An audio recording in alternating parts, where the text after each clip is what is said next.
As someone that lives in Texas now, we're all especially heartbroken with what's happened just a few hours from here in central Texas with the flooding of the Guadalupe River.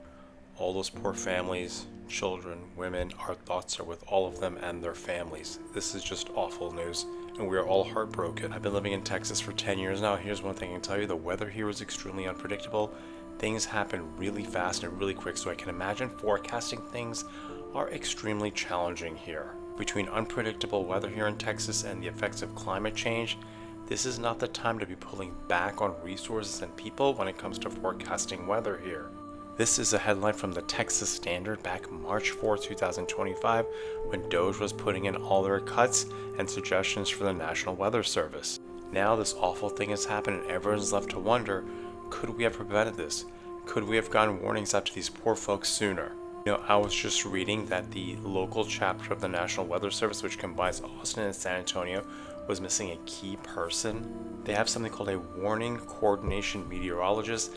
This is someone that coordinates between forecasters and the sciencey people with emergency managers. Why was this person missing? It is being reported that this person left that position because of early retirement incentives from Trump and his DOGE team.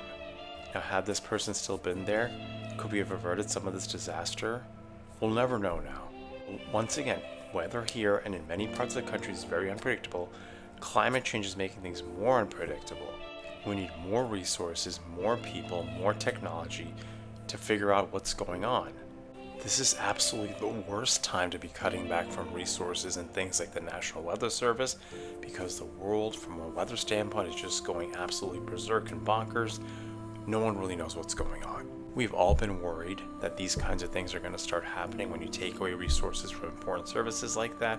Of course, the people that made this happen, that cut back on those resources, will not take responsibility for that. They will find blame in others. This is not the time for finger pointing. This is the time to realize what we need to do to protect our communities. It is not by pulling back and doing less. We need to do more. Once again, our hearts go out to all our friends and family here in Central Texas.